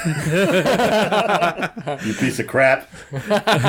And then also, the Justice League had to do some reshoots. Really? With Superman. Really? Well, because the reason why they had to do reshoots, which it was very difficult for them to do it, is because Superman had a mustache. Huh? He had a mustache? He had a mustache. Now, they had to... He's going Mexicano? They had to reshoot it, but I think they had the computer generate it out. The mustache. Oh my god! Because he had to deal with he's doing Mission Impossible, the new one, and he has to have the mustache. Why didn't he just shave the mustache and do a prosthetic for Mission Impossible? What the heck? So he couldn't take it. They wouldn't let him shave it off. Oh wow! So he had to keep it during some of the shoots for Justice League. So then they had to reshoot it, which I think they computer generated it off. So. Well, now we know the priorities of Hollywood. DC comes after Mission Impossible. I mean, come on, man. Wow. I mean, it was the studio. This is why we can't get a good DC movie. I was like, oh my God. I was like, really? I thought you were going to tell me it sounded like the Superman penis came out or something. No. We had one of those flashes. It's like everybody, at first they were going to leave it in. They were going to have Superman with the mustache, but then everybody was complaining about the mustache. And, you got to think about it. You got to get a kryptonite blade for him to cut his mustache. Wow. Dude, I thought you were going to tell me they were bringing in the Mexican Superman. That storyline. The Mexican Superman, the vampire Batman, and the crazy-ass Wonder Woman. Oh, that's right. There's a Mexican Superman, they say. Yeah. He got a mustache. And also, I found out, and you got James Bond. You got Bond 25. The next one, Daniel Craig is still going to be playing as Bond. They were going to switch it. They were talking to Idris Elba to play Bond. They were also talking to a female. If anybody would complain, it would be a female Bond. I mean, I don't like reinterpretations of characters that drastically. I mean, let's create a new female protagonist. Let's not turn him into a female protagonist. I mean, I just think that stuff fucked up. But like I said, Daniel Craig is going to stay on. I was all for Idris Elba to be Bond. The name is Bond. Jamie Bond. I mean, let me put it this way. What if Ripley was all of a sudden a male? See, that's fucked up because Sigourney Weaver was awesome. Why would you want to turn Ripley into a guy? She's already halfway there. Now that's fucked up. You have to change the name. It goes both ways. So does she. No, but who did they just make if it's played by Channing Tatum, it's all good. Nice. Oh, wow. You've got Channing Tatum love now. So what's the person that just changed to a female and everybody's up in arms about it right now? What? Something just got changed and now it's a female instead of a male. I don't know. And people are up in arms and pissed off about it. I can't remember what it was. It'll come to me later. All right. James Cameron is now considering to do a new Terminator trilogy. James Cameron has the rights back for Terminator because he was the original one that made the original Terminators. Now he has the rights back. And so he wants to make it the way it was supposed to be. When was the last movie he did that was any good? Part 2 was the last one he did. After that, he didn't have the rights anymore. He did Fern Gully too. Avatar. Oh. Fern Gully actually had a sequel, yes, though. I know. So kind of Fern Gully 3, my bad. We don't talk about that. But, he's got the right backs. He wants to redo them, but he wants to get the director, Tim Miller, the one who's doing Deadpool, to do the Terminators. Who's going to be the Terminator? Don't know. I mean, my question is, what's his idea of doing it the right way? Yeah, what? There's not enough violence? There's not enough Earth love? I mean, what the... We're going to go super R. It's even more tougher than R. Super R with more hippie shit. Yeah, right? Nice. The Earth develops a consciousness and tries to get rid of the humans and the Terminators. The hell kind of movie is that? His movie, obviously. That sounds like some Ender shit, part 2. All right, then we got Wonder Woman 2. It does have a start date of December 13th, 2019. Oh! All right. John Wick fan? Fuck yeah. John Wick fan? Yeah. Get him with a fucking pencil. A fucking pencil. Ticonderoga. Lionsgate is looking to expand the John Wick universe with a female lead. It's a script called, hold on, it's not, you still have John Wick, all right? No, it's in the universe because it's a script called Ballerina. It's about a young woman who is trained by, same as John Wick, just trained, and then she's going to be finding people who killed her family, just, except it's the wife and the dog this time. They killed her family, so she's going to go. It's called Ballerina. They want to go ahead and bring that into the John Wick universe to be all part of it. So I guess later on you would have John Wick and the chick playing Ballerina go at it. Huh. That's fucking not stupid. against this. So they're building an antagonist. Not an antagonist, no, working together. Oh, working together. So kind of almost this. Well, maybe not a sidekick, maybe a partner? That's fucking stupid. Like I said, I don't know how they're going to work it, but that's what they were talking about. I'm going to reiterate that again. That's fucking stupid. In case you didn't hear me the first 2 goddamn times, let me take the lead on this. First of all, fucking John Wick doesn't need a helper. He killed fucking 40 people in that last movie in the museum by himself, and he took their guns while he was doing it. He fucking killed Common. Well, he didn't kill him. He stabbed him in the heart, left him there. John Wick 3 needs to happen where he takes on the rest of everybody else, and he gets out. Now, you want to do this Ballerina, then let it be a girl that he winds up adopting, or... like I said, I don't know how the story is. I see where Miguel's going with that. That would be brilliant. If it was somebody that he adopts and he trains and she's got the same kind of motives he did in his life, and then it's like, then when he gets older and whatnot, she goes on and does her own thing. That would be a really graceful transition. Whereas with this, I mean... They're going to water it down. How can he have a daughter when... the wife died? He adopts a girl from the orphanage that's who the wound up idea. having or he runs into her. Like you said, her backstory happens. He happens along her way. It's okay. He ends up reluctantly being stuck with a daughter. But you know what this sounds like now? Sounds like Leon the Professional. Yeah, it does kind of, but it's a little different. But the thing is, who knows what they're going to do with it? True. I mean, you got a point there. We don't know what they're going to do with it. Like I said, they're just looking to expand it. They didn't say they were going to do it. I don't think that's a great idea. I feel for what Miguel's saying. This isn't a comic universe. It doesn't have the kind of richness to really add other characters. John Wick is just kind of a god in and of himself. And even throwing anyone else that isn't like an after legacy, it kind of feels like it's sort of fucking with a formula. So, yeah. I mean, John Wick gets hurt, gets shot, gets beat up, and everything else. He doesn't, I mean... I don't see it's John Wick 3 is going to end in 2 ways. He succeeds, and he dies. He succeeds and he walks away, but he's never the same again, or whatever. Or the thing Winston gave him is the way to get out, or he becomes the new guy that runs the freaking Continental. Like I ain't gonna lie, I haven't seen John Wick 2 yet. You come over here and you praise John Wick 2 big time. Oh, I love John Wick 2. You loved it. Talking to Kyle, he hated it. He didn't like John Wick 2 because it was more of bang, bang, shoot, kill, kill, bang, bang, less story. Basically, he wanted out again, and a guy come back and asked him to make him do this because of a marker. He had to go back and do it, did it, and they tried to wipe him out, and he just went back and got revenge. He just went all crazy on it. John Wick 1 makes a lot of sense because of the story. His wife had died. The wife left him a dog. They killed the dog and stole his car. So it was a reason for him to be pissed off. And this was just like second level of him being pissed off again.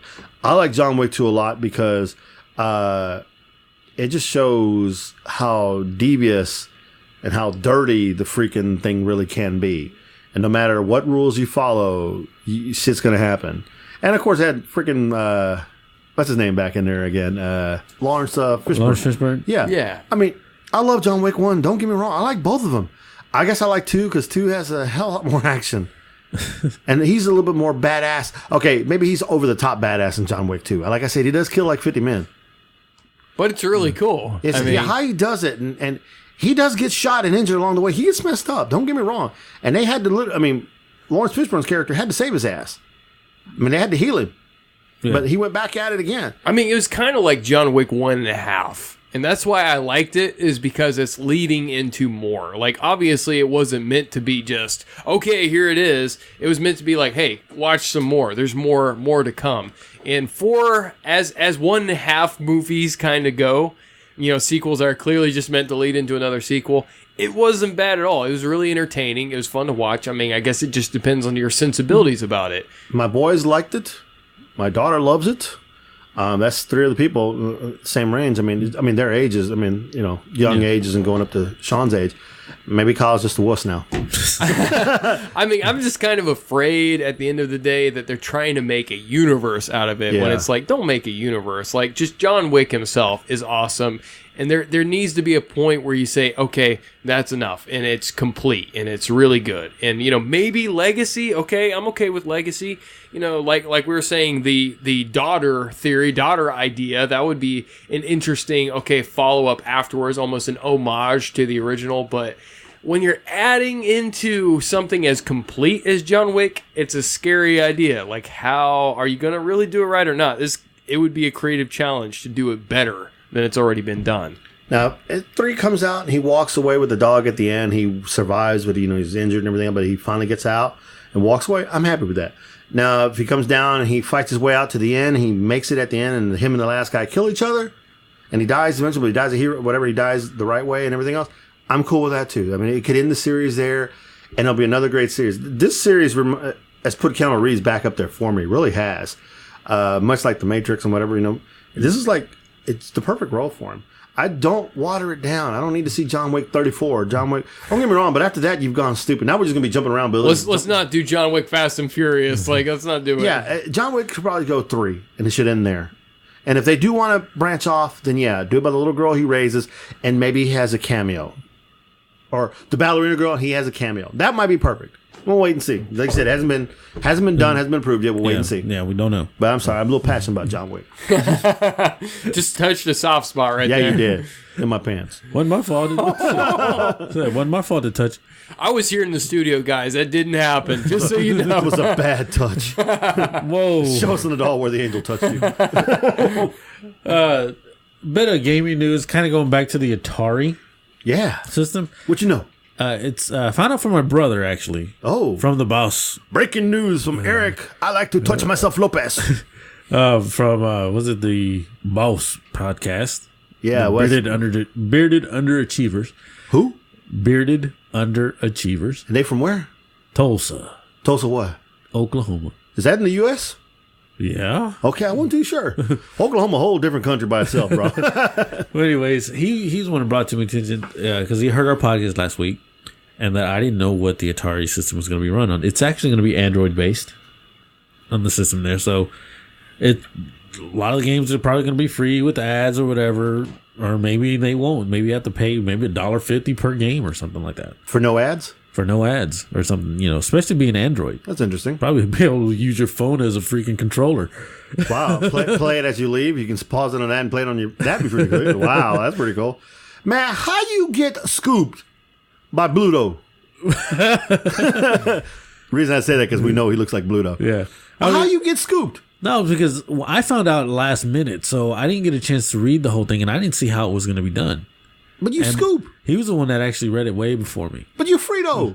I mean, there's a couple different things to consider, though. Like, just because it's Android, maybe it's Android kernel, more of like the operating system, more of the programming infrastructure. Maybe not so much like touchscreen and phones oriented.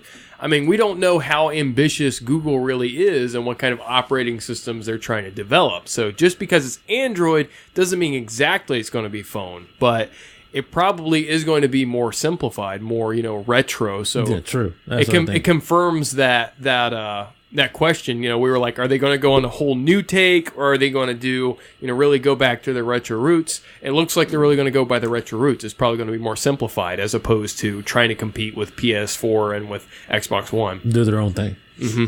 This motherfucker drink, and he started talking more elaborate. I told this fucker an hour ago. It's too damn late. We're too damn drunk. Common English. Okay, what word did I say that you didn't understand? The entire fucking statement. Have some more Captain Morgan. Thank you very much. Oh, I get it now. Captain Morgan helps the brain cells. In case you didn't know, brought to you by Captain Morgan. I was like, all right, now we'll go ahead and jump into our loot crate. My loot crate here real quick.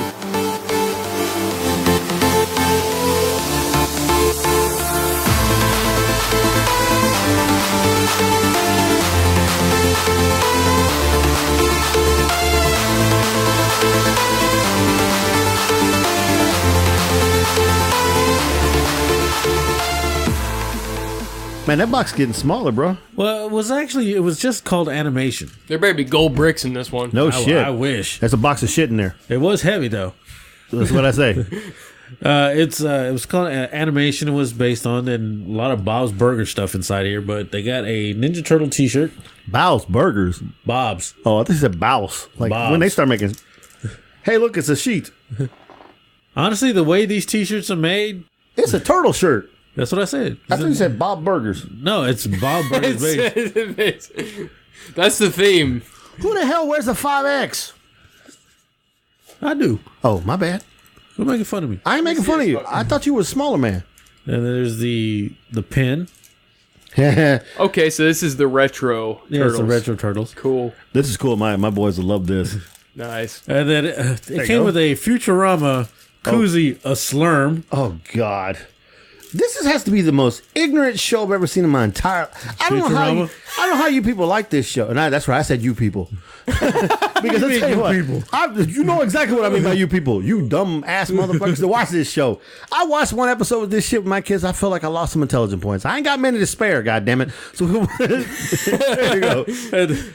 And here's a box of some of Bob's Burgers, but these are actually recipes from the show Interesting. for the burgers. Why does he look Mexican? I don't know. He looks Latino, man. My brother loves the show. I don't know. I think he's supposed to be more Italian. Is he Italian? Okay, that makes sense. That's what yeah. I think. I never really got into Bob's Burgers because it just doesn't seem like my type of show. Yeah. I Of mean, course. the interesting thing is the same one that I can't remember the name of the girl, but she actually is the same actress that plays the voice in Gravity Falls, which was actually a really interesting show. I mean, I thought no new cartoons are any good, when they're actually made for kids anymore. That was actually a good show, and Now- she played the girl in that one. This is the creme de la creme of my Loot Crate box here. I want it. This is a Rick and Morty I want it. thing. It's Rick. It's a figurine of Rick. And it says explain it over. I was like, oh, it's a statue of Rick. I'm going to take it to work. I took it out the box previously already. I opened it up. It's Rick shooting the finger. I'll ask you this nicely. Can I have that, cousin? I was like, I don't know, man. I was like, Can I have that, cousin? I like this because I want to show y'all. Okay, let's see it. Come on, cousin. I'll give you a hug. I take you to work every day. You have to give more than that. You free loafing mother. As you can see. I love that. Double deuces. Okay. I love that shit, man. Wow. Rick is freaking awesome. Okay. I put that shit on my desk. I ain't afraid. I just saw that. I was like, all right. I was like, oh, crap. I guess it depends on where you work, right? Nobody tells me anything. They're scared of me. Because they think I'm insane. Oh, well, hey. Partially true. I'm just saying. And then if you flip the box inside out, it actually shows a place where you can put whatever recipe of Bob's Burgers. The Luke. Oh, nice. Because there's little slits, little slits that you could put the cards Oh, in. interesting. Nice. So They gave you a Mexican box. That's pretty fun. Gimme, Rick. Gimme, Rick. Not the big Rick. I want that Rick right there in the box. I never asked you for nothing. I know, but it's kind of hard. I like this. You can't. I do like the, even though I'm not into Futurama either, so thank I you. gave you $5. $5. Goddamn. That's already 1/4 of your box. I mean, these koozies are pretty cool, though, even though it is Futurama, and I'm not into that either. I promise not to tell that story about you that happened back a couple of years ago. I just realized That's blackmail. You know what story I'm talking about? what story? That acorn incident. We know what we're talking about. The acorn incident. You know. I have no idea what he's talking about, guys. You know what you did with that acorn. I don't know what you're talking about. I don't know what. And you gave it to your friend, too. Okay, let's give me some more to what drink. dream were you in?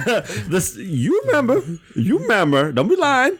What dream was he in? I have no idea. It's that one time when we were down the street. You remember? We went down into the gully. It was you, me, and these two other boys. What the fuck? And you decided you want to do something funny. So an acorn came out. You know, this story makes no sense. You can tell Morgan is talking about. Yeah, sorry, getting the episode of Stranger Things and our life confused. There was an acorn incident. I don't remember acorn is. Acorn got thrown, broke a window. I remember breaking a lot of windows. I don't Okay, remember. acorn got thrown, hit the air conditioner, and broke a window. Man, I don't remember. That was me. I could have blamed it on you. You would have never known. It's like, I don't remember. We blamed it on the squirrels. Remember? No. Honestly, I don't remember. Wow. Rick used to take me down in this gully, man, where there's snakes galore. Like, I thought he was trying to kill me. I thought he was doing Jeffrey Dahmer on me out there. He's going to eat me. I don't know how an acorn was down there. Anyways, all right, go ahead. Let's bring out our numbers, Miguel. Okay, I'll give you some numbers. 5, 4, 3, 2, 1, 0. Number 1, I'm getting that Rick. All right, ladies and gentlemen. Last week we had finished. Remember, I told you we had that little short week, and I made a bold statement that said we would go up high again because every time we have a short week, we go up high. So we started at 5,632, which for you people, that's 5,632. Yes, I said you people, and for you people in Spanish, that's 5,000,000. 5, 5, 6, 3, 2. Okay, and we went up 204, ladies and gentlemen. We are now at 5,836 followers. Dang. Wow. Pretty sweet, Nice. right? Cruising. Yeah, and now I'm going to scare you. Are you ready for a scaring? A scaring? A scaring? A scaring, yeah. Scaring. Brought to you by M. Night Shyamalan. A scary thing is that even as well as we're doing, Time Out Entertainment is quickly catching us. 3650. They're making their move. So they are not too far behind. You stop and think about that. That's what, only 2,200? Wow. Crazy, right? Less than 2,200. I guess we need to get into sports.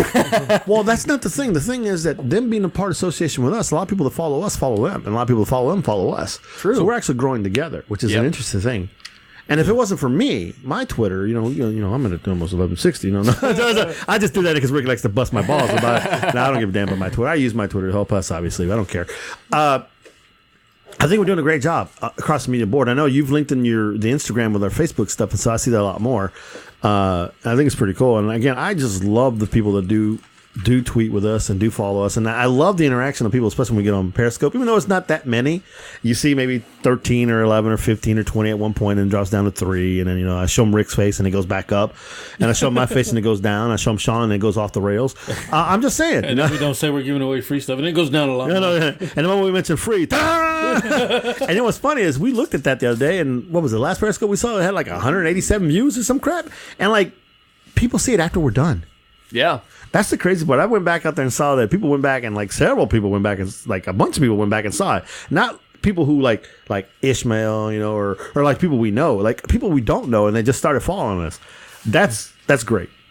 Now there's another thing. Bri-Fi hit me up early today and said there's a new convention that's going to be starting, and he hit us on our main account. He pretty much asked us if we wanted to do some promotion for them and trying to, maybe get some tickets to go to them. Interesting thing, this new convention is going to be in Houston. It's in September of this year. It's called FandamicTour.com. And it's pretty interesting. They've already got 2 people from The Walking Dead coming. Jeffrey Dean Morgan. Wow. And Norman Reedus. Wow. Hey. So it's freaking pretty interesting to see that actually happening. So I said, you guys noticed there was a tweet that sent out that shows, hey, we're the podcast you want, and I put I attached the pictures of us being out there with Ming Chen and everybody else and trying to get us some more love. So, and a lot of people retweeted that. And so maybe we'll get we'll have to get Rick to enter the presses for that. See if we can get some press passes and do some stuff for them. Because you know what? And if they listen to us, I'm go ahead and go on this long spiel to get into this. We have the followers. You know that, Sean. Yeah. I mean, come on. You just heard our numbers. I mean, we have, how many sponsors we got? 3? Yeah. We got one. Uncanny Comics pays the bills. Black Forest gives us money on Patreon. And then freaking Tokyo Munchies gives us stuff to give away. And then Now Virus Vodka is our partner. So they give us a ton of crap to give away. So we go with them everywhere. So if you bring us, you more than likely are going to get them too. Yeah, definitely. And then, of course, and that's not even talking about the radio stations that carry us. I mean, we got SFD, they carry us. You got No Fucks Given, which cracks me up. And Beyond the Dawn, which carries us twice. I think a lot of things have been going well for us, and I think we're starting to reap benefits of that, and it's been amazing. And Definitely. I think we can turn the corner and probably make this, our next year, maybe huge. I think so. We're definitely getting a lot of connections in the industry, and we got a lot of, really great supporters that are backing us. And, it's really just a matter of becoming more mainstream. I do love this idea of this event, though. We need more geeky stuff in Houston. Like, there's more geeks here. I don't know if you heard this, but friend of the show, Ming Chen. Yeah, what about him? He is opening up a comic shop in Houston. No freaking way. He's going to open up a comic shop / coffee shop. Oh, I heard about that. I'll reach out to him then. We need to be at the grand opening of that thing, man. I'll reach out to him, see if he wants us to come down there. I mean, maybe we pull our equipment down there with him, do a show with him there. Or actually, he's going to make a spot for podcasting if you want to do a show there. I did hear about that, but we still need to have him on. And that's really cool that he's doing that. It's great how he has branched out so much and how he's doing everything else. He's a great guy. I really miss talking to Zapsik as well. I mean, I really do. Mike Zapsik is an amazing guy, and I hit it off well with him, too. We didn't get to see him this time around. Don't get me wrong, Ming is a funny guy. But I like Zap, too. I really do. And it's so great that they're down to earth, even as much success that they've had on the show, and they continue to hang and talk to people like us. And that's great. And when we got to meet the gentleman from The Walking Dead, Tyrese, and we got to meet the gentleman played Tyrese, and they were cool with us, man. It was great. Y'all take some time to talk to you. Not a problem. And then Flash, man. Okay, who doesn't love Flash? Who doesn't love the man? The man is Flash Gordon. He's the man. And every time he sees me, Miguel, dude, that just drops me dead. I just fall down. I mean, I love meeting people. Those like are real this. people. Yeah. And my boy Chad Ruckin, I'll give him another props to him. And the man is working hard to make his living, to become an icon, become a superstar. And I think he's getting those breaks. Hasn't got enough breaks yet. I think he deserves more. But he's so down to earth. I'm friends with his mom on Facebook and everything else and stuff, him too. And I love these people. These people are great. And it touches your heart when someone with that big a celebrity, that big a clout or whatever else, and even bigger stars like that can take time and talk to you and talk to you like a human being. And just because I'm $1 million actor or whatever and I own this house and I own half of freaking Hawaii or whatever, I can still talk to you. And that's cool as shit. That's great. Those are real people, man. Yeah. I'm sorry, I got a nice little feel good moment there. It's the Captain Morgan talking. It's the love. This is KODA, the kiss, where Miguel kisses everybody in the ass. Did you also mention audible.com? That's your bid. I don't ever mention them. That's your boys. You mention them. Give them some love. Oh, why don't you mention it? Oh, fine. Download your own porn book from audible.com. Open that subscription. If you like it, keep it. If you don't, then just, cancel it. You got 30 days to cancel it. Get you a great book for free on us. Mention our names, audible.com/critical thinking. Yeah, Critical Thinking Podcast, yeah. And they hook you up. And we get little kickbacks. And we ain't got no kickbacks from them, so y'all ain't reading. Yeah. Well, America, y'all need to read. I'm going to say this right now. If you go ahead and y'all sign up, get your free book. You going to send them a Virus Vodka sticker? Tweet us. Miguel, look for it. Okay. Tweet us or go on our Facebook or on Instagram. Take a picture of you saying okay, and we'll mention your name and give you thanks on the show. Okay. And if you do that, tweet Critical Thinking and then include me in there, Podcaster MG. So I know. So I get it too. Because sometimes I don't catch all the tweets on Critical Thinking because, I'm managing too many Twitter accounts right now. He's running Twitter now. Well, I'm not running. Twitter does not pay me. He's now the secret CEO. They do not pay me. Hello, Twitter. I need to get paid. Hey. I'll start that. For us. You want a Twitter account. You want followers. I'm Miguel Garza, Critical Thinking Podcast. We'll run that for a certain amount of money. Donate to the show every month, and I will make sure you get, I will guarantee you, at least 100 followers a month. And we know I can deliver on that. Yep, he can do it. I speaketh the trash on Twitter. And one thing I do want to try to do, I really, really do want to try to do. Get naked and run the street? I can do that now, and just give me the rest of that Captain Morgan, and it's done. Nobody here wants to see the little Rick out there. I don't think you'll need that much. As long as you had already. Yeah, I know. You're going. I'm fine now. I'm actually, everything's out. Hook him up. Well, that's all we got, I guess. Anything else you want to end with, gentlemen? No, that's all I got. I think that's pretty much it for the day, everybody. Did we give enough shout-outs to everybody? I think we shout out to everybody. Everybody in America. Drink some more. Nice. Just keep thinking shit through one podcast at a time out there. Hey guys, you can connect with us on iTunes at Critical Thinking Podcast and Twitter at critic_thinking. And also on Facebook and Instagram at Critical Thinking Podcast. Ladies and gentlemen, Critical Thinking is on Beyond the Dawn Radio, which is known for playing the best indie radio music around the world. On Thursdays at 7 p.m. Pacific and 9 p.m. Central Time. And if you like the show, please 5-star the episode and tell your friends. So thank you for joining us, thinking shit through one podcast at a time.